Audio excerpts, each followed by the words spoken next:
కొడుకులో GPT Goud polytech college నుంచి మాట్లాడుతున్నాం. అసలు మేము ఈరోజు స్ట్రైక్ చేయాల్సిన కారణం ఏంటంటే శక్తి అనే స్కీమ్ వల్ల. శక్తి అనే స్కీము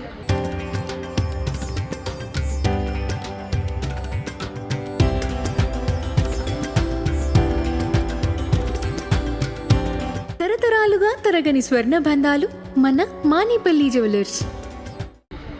మిస్టర్ రేవంత్ రెడ్డి గారు దీన్ని అమలు చేస్తున్నాడు. కానీ ఈ రోజున శక్తి స్కీమ్ని అమలు చేసి రేవంత్ రెడ్డి గారు మన ఇండియాలో లేకపోవాల్సిన కారణం ఎందుకు లేడు అని మేము అడుగుతున్నాం. ఇన్ని రోజులు మేము చేస్తున్న స్ట్రైక్కి ఒక్క చిన్న రెస్పాన్స్ రాలేదు మాకు. మరి ఏంది వీళ్ళు ఏమనుకుంటున్నారు ఈ గవర్నమెంట్ వాళ్ళు? ఈ రేవంత్ రెడ్డి అసలు మా జీపీటీ కోట్ల కాలేజ్ అందరం స్ట్రైక్ చేసిన సుధా మేము మా ఓన్లీ కోట్ల కాదు, ఈ తెలంగాణ స్టేట్లో ఉన్న ప్రతి ఒక్క పాలిటెక్ కాలేజ్లో ఉన్న స్టూడెంట్స్ ప్రతి ఒక్కరు స్ట్రైక్ చేస్తున్నారు. కానీ ఈ పాటికి ఇప్పటికి సుధా ఒక చిన్న రెస్పాన్స్ ఇస్తలేరు వాళ్ళు.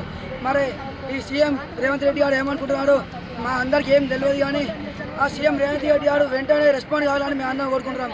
ఇన్ని రోజులు చేసినా మాకేం ఫలితం దక్కించే మాకు నష్టం ఏంటంటే మా ఫ్యూచర్లో జాబ్ వచ్చే ఛాన్స్ చాలా తక్కువ. మాకు ఇంకోటి ఏంటంటే మాకు భవిష్యత్తులో మాకు చాలా పెద్ద దెబ్బ పడేటట్టుంది. ఇండస్ట్రియల్ ట్రైనింగ్ అని చెప్తూ ఒకటే స్కిల్ నేర్పిస్తూ మమ్మల్ని అందరి లేబర్ వర్క్ తయారవుదామని చూస్తున్నారు. మాకు మా పాలిసెట్టే కావాలి, మాకు మా డిప్లొమా కావాలి, మాకు మా బీటెక్ కావాలి.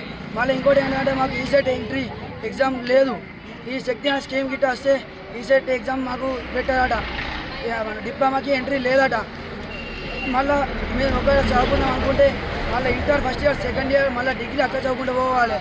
అలా గిట్ట చేస్తే మాకు టైం ఎంతో వేస్ట్ అవుతుంది. మళ్ళీ మా ఫ్యూచర్ మొత్తం వేస్ట్ అయిపోతుంది. మాకు మళ్ళీ ఎక్స్ట్రా మనీ పెట్టాల్సి వస్తుంది. మాకు అవన్నీ వద్దు, మాకు మా పాలసీ కావాలి అని మేము ఎన్నో రోజుల నుంచి మేము స్ట్రైక్ చేస్తున్నాం. కానీ సీఎం రేవంత్ రెడ్డి గారు ఒక్కసారి సుధా మాకు చిన్న రెస్పాన్స్ ఇవ్వలేరు. అది ఎందుకు కానీ మేము ఈరోజు క్వశ్చన్ ఎత్తున్నాం, ప్రశ్నిస్తున్నాం. సీఎం రేవంత్ రెడ్డి గారు మళ్ళీ మన భారతదేశానికి రావాలి, మేము అడుగుతున్న క్వశ్చన్లకి ఆన్సర్ ఇవ్వాలి. అందరికీ నమస్కారం. మేము ప్రభుత్వ పాలిటెక్నిక్ కోరుట్ల స్టూడెంట్స్ని మేము ఇప్పటికీ ఒక 3-4 ప్రొటెస్టులు చేసినాం కావచ్చు. మేము ఎంత థియరీతో పోయినా ఎంత కంటెక్స్తో పోయినా మా ఫైట్ అవుతుంది, మా అక్కడి నుంచి వెళ్ళిపోతున్నాం, వీఆర్ రెస్పెక్టింగ్ లాస్. దాన్ని దృష్టిలో పెట్టుకొని మేము అక్కడి నుంచి వెళ్ళిపోతున్నాం, న్యాయబద్ధంగా చేస్తున్నాం, వస్తున్నాం.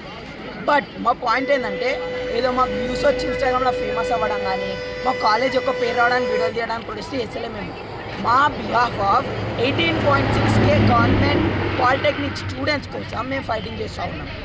ఒక్కొక్కరు ఎంత కష్టపడ్డారంటే మాదంతా rural background, middle class background. అర్థం కావాలా, చిన్నపిల్లలు అయి ఉండి మేము ఇంత చెప్తున్నామంటే మా పేరెంట్స్ పొజిషన్లో ఉండి మీరు అట్లా చేయడం ఎంతవరకు కరెక్ట్ అని అడుగుతున్నాను నేను.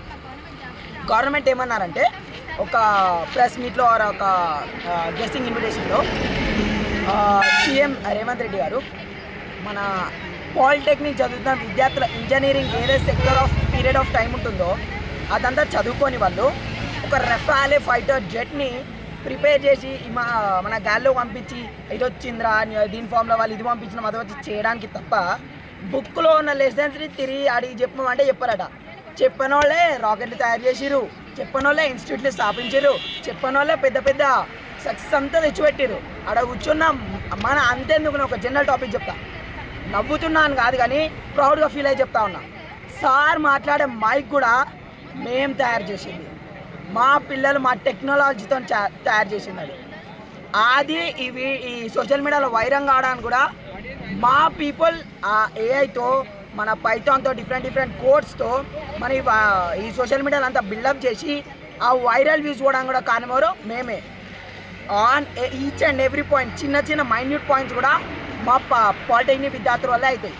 బట్ మేము ఇక్కడ ఏం చేస్తున్నాం, మా పాలిటెక్నిక్ వాళ్ళ ఎస్బిటెట్ని మాకు మా వేరే కొత్త స్కీమ్లు తెచ్చి వేరే సుత్తంతా నూరి మమ్మల్ని వేరేలో కలపడానికి మేము అట్లే మేము ఏదైతే చేస్తున్నామో ఇంటర్ వాళ్ళకి కానీ ఐటీఐ వాళ్ళకి కానీ ఏమాత్రం కించపరచలేము.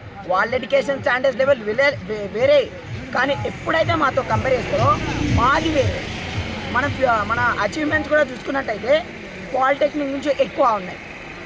దాన్ని డిగ్రేడ్ చేసి మా ఐడెంటిటీని తీసేసి నువ్వు శక్తిలోకి వెళ్ళిపో, నువ్వు అండర్ యంగ్ ఇండియన్ స్కిల్ యూనివర్సిటీకి వెళ్ళిపో, నువ్వు లేకపోతే మన skills human capital knowledge and training ఇనిషియేటివ్స్లోకి వెళ్ళిపో. You will get a good job. 10-15Kలో ఒక చిన్న కూలి పనిలా చేసుకో, లేబర్లో బతుకు అంటున్నారు. ఎందుకు బతుకుతామండి మేము? 10th అంతా మంచిగా చదువుకొని ఇక మంచి ఎంట్రన్స్ ఎగ్జామ్ రాసి పాలిటెక్నిక్ చదువుకున్నాక మన సగం పీరియడ్ ఆఫ్ టైం 3 months అయిపోయినాక నువ్వు తెచ్చి శక్తిలో పెట్టుకోని అలా చదువుకో ఇలా చదువుకోవాలి. మేము ఎట్లా చదువుతాం? ఎట్లాగానే పడుతున్నాం విద్యార్థులం. మీకు అర్థం కాదు. కిలి బొమ్మలమా, చిన్న పిల్లలమా, ఏబీసీలు నేర్పడానికి ఏ అంటే ఏ అన్నట్టు మేము అంటాం అనుకున్నారా? మా పాలిటెక్నిక్ అనేది మా రైట్. మేము చదువుకొని తెచ్చుకున్నాం. ఒక మన చిన్న మేము ఏదో ఎగ్జామ్ రాసి నక్కలు కొట్టి 1 2 3 పెట్టి చిక్కలుగా పెట్టి పాస్ కాలే. మేము కష్టపడి డే నైట్ చదివి 10th నాలెడ్జ్తో చదువుకున్నాం. మేము ఆర్ తీసేసి నువ్వు మెల్లిగా వెళ్ళేసి వయసులో చదువుకో, వెళ్ళిపో, నువ్వు పర్లేదు లేబర్ కింద చేసుకో, వేరే కానీ ఏముంది? డిగ్రేడేషన్ తప్ప ఏముంది అక్కడ? ఒక స్టూడెంట్ని అక్కడ అంతా డిగ్రేడేషన్ చేయడం ఎంతవరకు కరెక్ట్?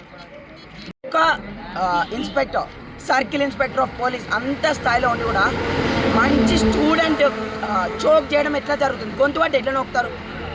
అది మన చదువుకున్న మేనర్స్ అంటారా?